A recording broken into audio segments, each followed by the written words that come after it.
गया है डिस्ट्रिक्ट जज की तरफ से, क्या है पूरा मामला जो वलीउल्लाह को? ये वर्ष 2006 में 7/3/2006 को सीरियल बम धमाके हुए थे। एक बम धमाका हुआ था railway station GRP Banaras railway station, Banaras cantt railway station, और दूसरा बम धमाका हुआ था संकट मोचक मंदिर पर।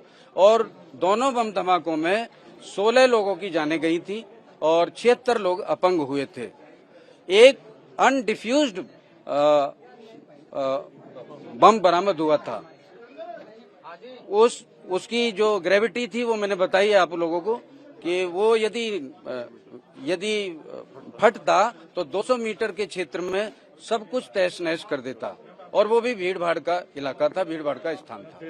और कोई बात पूछना चाहें बताइए। ये आज की जो सजा हुई है, क्या सजा है? एक तो फांसी और आजीवन कारावास, इसके अलावा कुछ और सजा है? हाँ, सब में जुर्माना भी है, सब में मैंने बताया, सबको डिटेल बताया मैंने।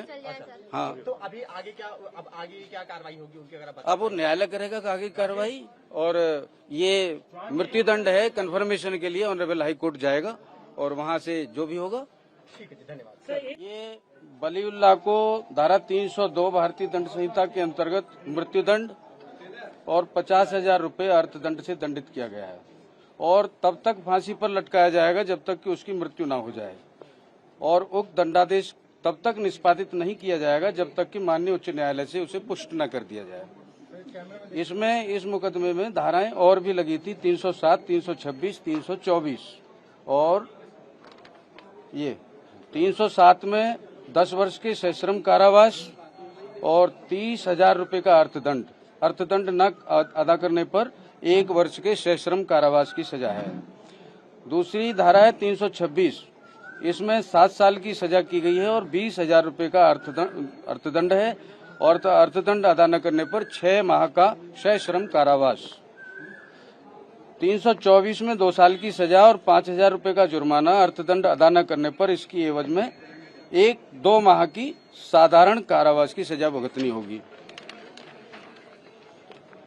303 विस्फोटक पदार्थ अधिनियम के अंतर्गत सश्रम आजीवन कारावास, 50,000 रुपये का अर्थदंड, और अर्थदंड अदा न करने पर 2 साल की सश्रम सजा है।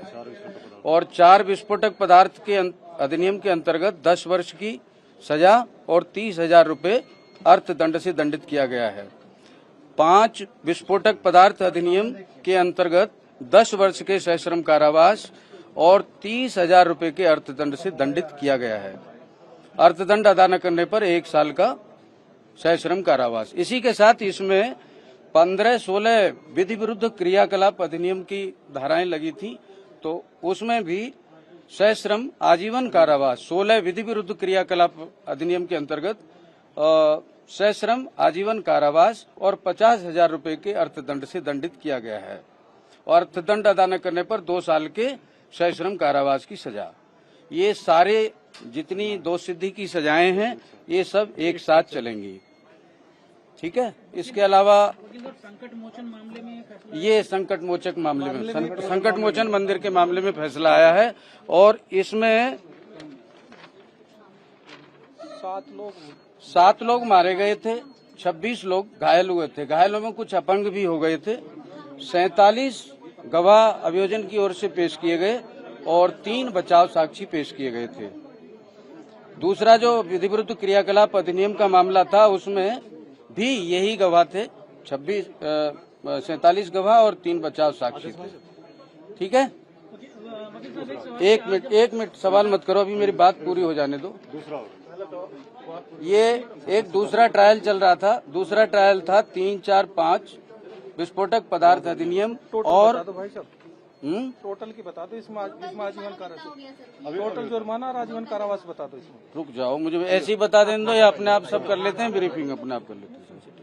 काट देना मेरी वैसी कोई बात हो तो। ठीक है। 1787/2006 ये जो मामला है ये दशाश्वमेध घाट वाला मामला है। इसमें बम प्लांट किया गया था जम्मू फाटक के सामने रेलिंग के पास लगाया गया था इस बम को, और ये डिफ्यूज कर दिया गया था, बरामद हुआ था। इसमें 4 के विस्फोटक पदार्थ अधिनियम के अंतर्गत सश्रम 10 वर्ष का सश्रम कारावास और 30,000 रुपए के अर्थदंड से दंडित किया गया है। और 4 ख के अंतर्गत 10 वर्ष का सश्रम कारावास और 30,000 रुपए का अर्थदंड, और 5 विस्फोटक पदार्थ अधिनियम के अंतर्गत सश्रम कारावास 30,000 रुपए जुर्माना।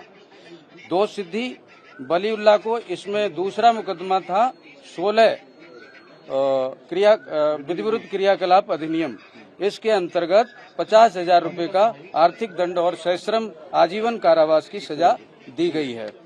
इस प्रकार से यदि हम टोटल करेंगे तो इसमें 1,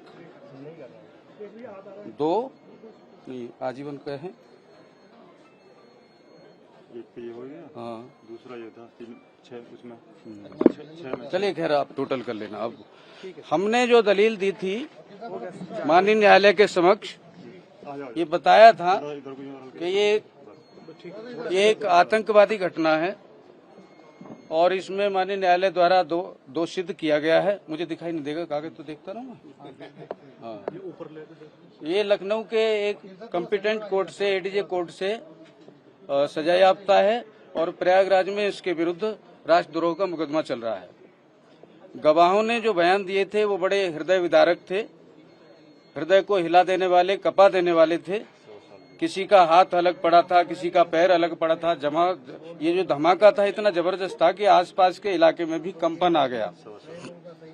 इस घटना में एक 1.25 साल की बच्ची की भी जान गई थी। संकट मोचक मंदिर एक भीड़भाड़ वाला स्थान है।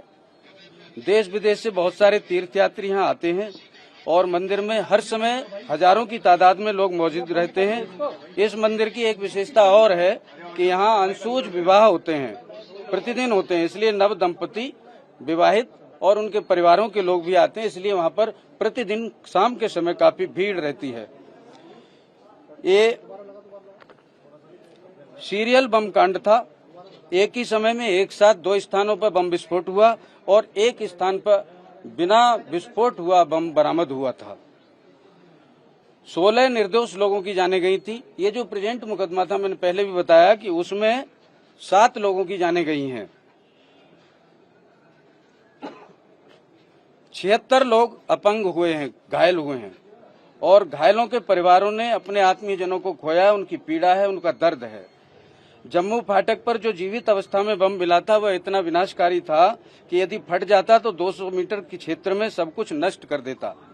सभी बम विस्फोटों के लिए ऐसे स्थान चिन्हित किए गए जो सर्वाधिक भीड़ वाले हैं, जहां पर व्यापक जनहानि होनी संभव है। बनारस भगवान शिव की नगरी है। यहाँ पर देश विदेश से काफी तीर्थयात्री प्रतिदिन आते हैं। पूरे देश में दहशत का माहौल बनाने के उद्देश्य से सीरियल बम धमाके किए गए। इस घटना में 3 अन्य बांग्लादेशी शामिल बताए गए थे। एक एलओसी पर पुलिस मुठभेड़ में मारा गया था। इससे स्पष्ट है कि इस घटना के तार पाकिस्तान और बांग्लादेश से भी जुड़े हुए हैं। इसी के परिणाम स्वरूप इस जिहादी घटना को अंजाम दिया गया है।